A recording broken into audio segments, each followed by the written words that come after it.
Module 1, Lecture A, Introduction to the Course.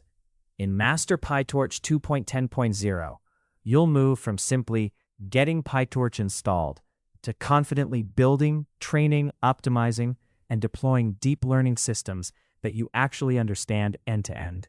You'll start by setting up a clean, reliable environment, structuring real projects, and getting comfortable with tensors, devices, and D-types so that shape and GPU errors stop being mysterious blockers.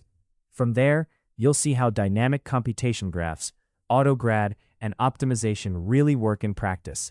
And you'll assemble full training loops that separate training and evaluation correctly, track the right metrics, and make efficient use of your hardware.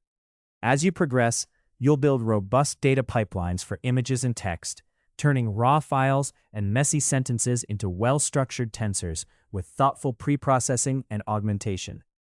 You'll construct and evaluate convolutional networks from scratch, then apply transfer learning to vision tasks with pre-trained backbones, careful freezing strategies, and evidence-based comparisons to your baselines.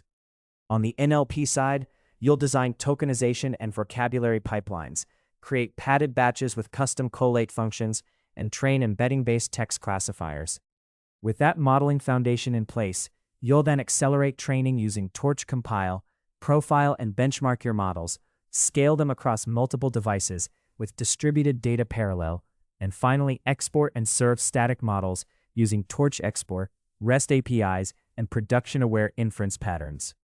By the end of the 10 modules, you'll be able to scope a realistic PyTorch project, choose architectures and reuse strategies that fit your data and hardware, and implement a complete reproducible training and evaluation pipeline in PyTorch 2.10.0. You'll know how to tune optimizers and learning rates using real diagnostics, design data loaders that keep your GPUs busy, and apply mixed precision, compilation, and DDP when performance or scale demands it. Most importantly, you'll finish with a capstone project that demonstrates not just working code, but clear metrics, thoughtful documentation, and a critical analysis of what worked, what didn't, and how you'd iterate next, so you can approach your own future projects with confidence, clarity, and a proven workflow. Thank you for your attention. See you all in the next lecture.